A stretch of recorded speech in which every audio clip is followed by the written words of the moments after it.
رات گہری تھی، شہر کی سڑکوں پر اب بھی شور تھا، لیکن اس شور میں ایک عجیب سا سکوت چھپا ہوا تھا۔ احمد فٹ پاتھ پر چل رہا تھا اور اس کے ساتھ مریم تھی۔ وہ دونوں ایک پرانی گلی سے گزر رہے تھے، جس کی دیواروں پر پرانے پوسٹر چپکے تھے اور کھڑکیوں سے مدھم روشنی جھانک رہی تھی۔ مریم اچانک رکی، اس نے دیوار کو چھوا اور آہستہ کہا، یہ گلی کہتی ہے کہ یہاں ایک راز دفن ہے، کوئی ہے جو آج بھی اس کھڑکی کے پیچھے قید ہے۔ احمد نے چونک کر کہا، کیسا راز؟ مریم نے صرف مسکرا کر کہا، تمہیں جلد پتہ چل جائے گا۔ احمد کے دل میں خوف اور تجسس اکٹھا ہونے لگا۔ وہ کئی دن سے مریم کے ساتھ شہر کے ان حصوں میں جا رہا تھا جہاں کوئی جانا پسند نہیں کرتا، اور ہر بار وہ ایسی بات کرتی جو بعد میں سچ نکلتی۔ وہ پاگل پن لگتا تھا، لیکن حقیقت کا رنگ لیے ہوئے۔ کچھ دنوں بعد احمد نے مریم کی باتوں پر ایک فیچر لکھنا شروع کیا۔ اس نے اخبار میں یہ تحریر شائع کرائی، پاگل لڑکی جو شہر کی زبان سنتی ہے۔ لوگ ہنسے بھی، حیران بھی ہوئے، کچھ نے مذاق بنایا، کچھ نے کہا یہ افسانہ ہے، مگر کچھ ایسے بھی تھے جنہوں نے کہا کہ انہوں نے بھی مریم کو دیکھا ہے اور وہ سچ کہتی ہے۔ شہر میں مریم کی پہچان اور بڑھ گئی۔ اب لوگ اسے دیکھ کر پہچاننے لگتے، کچھ ڈرتے، کچھ احترام سے راستہ چھوڑتے۔ لیکن مریم کے لیے یہ سب بے معنی تھا، وہ اب بھی ویسی ہی تھی۔ ایک رات احمد نے خواب دیکھا۔ خواب میں وہ شہر کے بیچ کھڑا تھا، چاروں طرف آگ لگی تھی، لوگ دوڑ رہے تھے، چیخ رہے تھے، اور اس شور میں ایک ہی آواز گونج رہی تھی، احمد سنو، شہر مر رہا ہے۔ وہ چونک کر جاگ دیا اور اس نے دیکھا کہ مریم اس کے دروازے پر کھڑی تھی۔ تم؟ یہ وقت؟ احمد نے گھبرا کر کہا۔ مریم نے مسکرا کر کہا، تم نے بھی سن لیا نا، اب تم بھی ان آوازوں کو سننے لگے ہو۔ میں نے کہا تھا کہ اگر تم میری دنیا میں آئے تو واپس نہیں جا پاؤ گے۔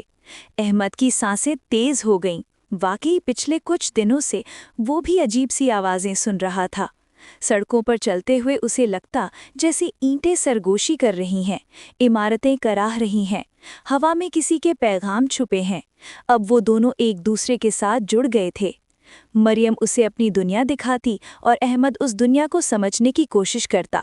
وہ اسے شہر کے پرانے ریلوے اسٹیشن لے گئی جہاں اندھیروں میں صرف چند بلب جل رہے تھے۔ مریم نے کہا، یہاں ایک لڑکی اپنی ٹرین کا انتظار کرتی رہی تھی، وہ نہیں آئی۔ اس کی چیخیں آج بھی ان پٹریوں میں قید ہیں، سنو، تمہیں سنائی دے رہی ہیں؟ احمد نے کان لگائے اور حیران رہ گیا۔ واقعی اس نے مدھم سی چیخ سنی۔ وہ پاگل ہو رہا تھا یا یہ سب سچ تھا؟ اب دونوں کا رشتہ عجیب سا ہو گیا تھا۔ احمد کبھی سوچتا کہ وہ اسے بچا لے، اس پاگل پن سے نکال لے، مگر پھر وہ خود بھی اس میں کھو جاتا۔ وہ دونوں اکثر راتوں کو شہر میں گھومتے، پرانی عمارتوں، ویران سڑکوں، چھپی ہوئی جگہوں پر، اور ہر جگہ مریم کوئی نہ کوئی راز بتاتی۔ ایک دن احمد نے کہا، مریم تم چاہو تو میں تمہیں شہر سے دور لے جاؤں، کوئی نیا آغاز، نئی زندگی۔ مریم نے افسردگی سے ہنستے ہوئے کہا، میں کہاں جاؤں گی احمد، یہ شہر میری روح ہے، میں اس سے الگ نہیں ہو سکتی۔ یہ چیخے گا تو میں بھی چیخوں گی، یہ ہنسے گا تو میں بھی ہنسوں گی۔ احمد خاموش ہو گیا۔ پھر ایک دن شہر میں بڑا حادثہ ہوا۔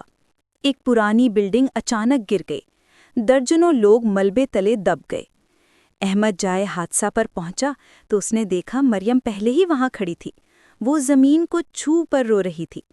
میں نے کہا تھا نا، یہ دیواریں مر رہی ہیں، کسی نے میری بات نہیں مانی۔ احمد کا دل ٹوٹ گیا۔ وہ جان گیا کہ مریم صرف ایک پاگل لڑکی نہیں بلکہ شہر کی آواز ہے۔ وہ جو کچھ کہتی ہے وہ شہر کی دھڑکن ہے۔ اب احمد کے سامنے ایک راستہ تھا، یا تو وہ باقی سب کی طرح اسے پاگل کہہ کر چھوڑ دے یا پھر اس کی دنیا میں ہمیشہ کے لیے قدم رکھ لے۔ اس نے فیصلہ کر لیا۔ وہ مریم کے ساتھ رہا۔ اس نے اس کی کہانیاں لکھنا شروع کیں، شہر کے راز سب کے سامنے لانے لگا۔ لوگ پہلے ہنستے تھے، پھر سوچنے لگے، اور آہستہ آہستہ شہر کے لوگ بھی محسوس کرنے لگے کہ شاید واقعی یہ پاگل لڑکی کچھ جانتی ہے۔ کہانی کا انجام کھلا ہوا ہے۔ کچھ کہتے ہیں احمد اور مریم ایک دن اچانک غائب ہو گئے، کوئی نہیں جانتا وہ کہاں گئے۔